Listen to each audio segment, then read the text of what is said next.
Today, I'm going to show you how to create a quote in QuickBooks Online. In QuickBooks Online, a quote is called an estimate. An estimate does not affect your accounting yet. It simply shows the customer the expected cost before you create an invoice. First, sign in to QuickBooks Online and open the correct company file. From the dashboard, click New or Create, then select Estimate. This opens the estimate form. First, choose the customer.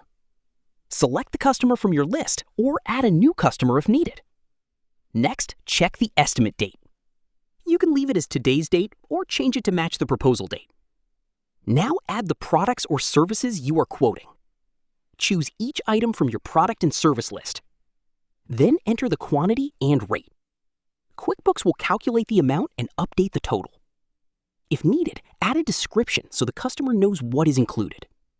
You can also add notes, terms, timelines, or attach supporting files if they're needed for the quote.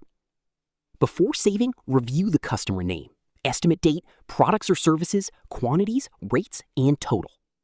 Once everything looks correct, click Save and Send if you want to email the quote to the customer, or click Save and Close if you want to save it and send it later.